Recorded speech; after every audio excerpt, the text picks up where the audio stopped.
Yesu Kristo ashimwe inshuti z'umusaraba. Uyu ni umunsi wa 228 dusoma Bibiliya. Uyu munsi turatangirira ubutumwa bwiza uko bwanditswe na Matayo ibice 27. Reka dusome mu izina rya Yesu. Bashyira Yesu Pilato. Umuseke utambitse, abatambyi bakuru bose n'abakuru b'ubwo bwoko bigira inama yo kwica Yesu, baramuboha, baramujyana, bamushyira umutegeka Pilato. Yuda yiyahura. Maze Yuda wamugambaniye abonye ko urubanza rutsinze Yesu, aricuza, asubiza abatambyi bakuru n'abakuru bya bice by'ifeza 30 ati, nakoze icyaha kuko nagambaniye amaraso y'utariho urubanza. Ariko bo baramusubiza bati, biramaze n'ibyawe. Ifeza zijugunya mu rusengero, arasohoka aragenda arimanika. Ariko abatambyi bakuru bajyana bya bice by'ifeza baravuga bati, amategeko ntiyemera ko tubishyira mu bubiko bw'Imana kuko ari ibiguzi by'amaraso.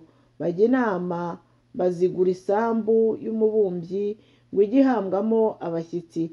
Nicyo gituma iyo sambu yitwa isambu y'amaraso na bugingo n'ubu.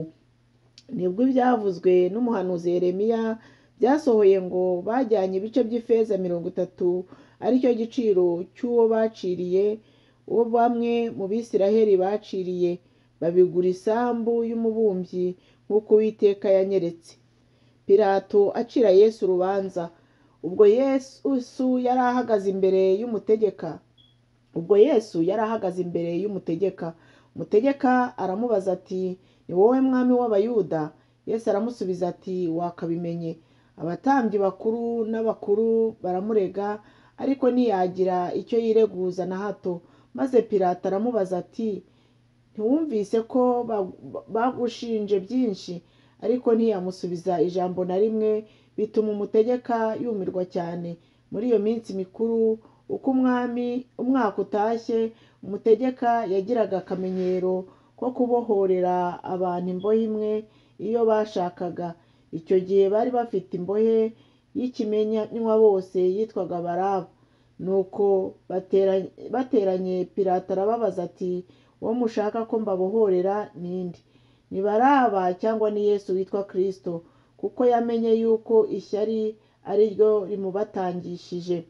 Kandi ubwo yari yicaye ku ntebe y'imanza, umugore we amutumaho ati, ntugire icyo utwara uwo mukiranutsi, kuko naraye ndose byinshi kuri we byambabaje. Ariko abatambyi bakuru n'abakuru boshya abantu ngo basabe Baraba bicishe Yesu.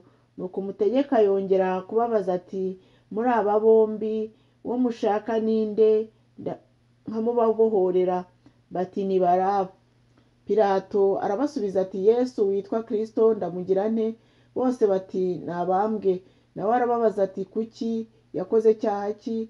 Ariko barushaho gusakuza cyane bati, nabambwe. Nuko Pilato abonye ko arushywa n'ubusa, ahubwo ko barushijeho gushega, yenda amazi akarabira imbere y'abantu ati, njyeweho nta cyaha kindiho, kubw'amaraso y'uyu mukiranutsi biraba ibyanyu. Abantu bose baramusubiza bati, amaraso ye natubeho no ku bana bacu. Maze ababohorera Baraba, ariko amaze gukubita Yesu imikoba aramutanga ngo abambwe. Abasirikare bashinyagurira Yesu. Maze abasirikare b'umutegeka bajyana Yesu mu rukiko, bamuteraniraho ingabo zose, baramucuza, bamwambika umwenda w'umuhemba, baboha ikamba ry'amahwa, barimwambika mu mutwe n'urubingo mu kuboko kwe kw'iburyo, baramupfukamira, baramushinyagurira bati, ni amahoro umwami w'Abayuda. Bamucira amacandwe, benda rwa rubingo, barumukubita mu mutwe. Bamaze kumushinyagurira, bamwambura wa mwenda, bamwambika imyenda ye, bamujyana kumubamba. Yesu abambwa. Bagisohoka bahura n'umunyakurene witwaga Simoni. Uwo bamuhata kujyana nabo ngo yikorere umusaraba wa Yesu. Bageze ahitwa Igorogota, hasobanurwa ngo inyabihanga, bamuha vino ivanze n'indurwe ngo anywe, asogongeye yanga kuyinywa.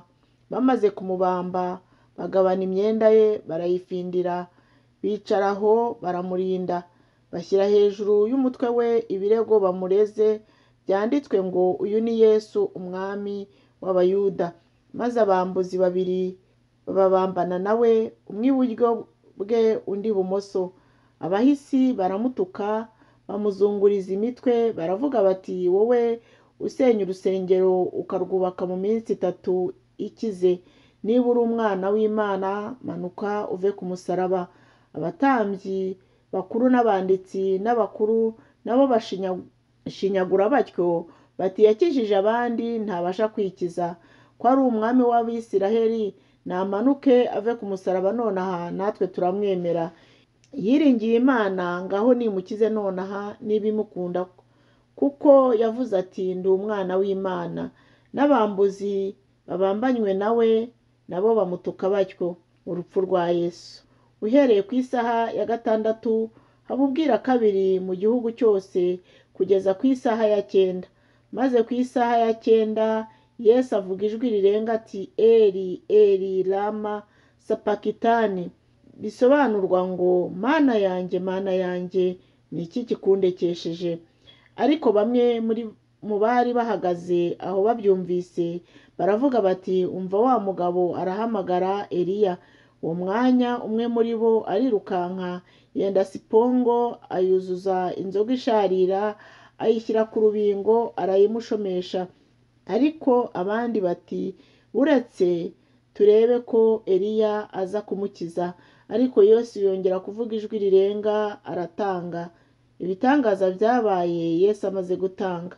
Umwenda ukingiriza hera cyane h'urusengero utabukamo kabiri, utangirira hejuru ugeza hasi, isi iratigita, ibitare birameneka, ibituro birakinguka, intumbi nyinshi z'abera bari barasinziriye zirazurwa, bava mu buturo.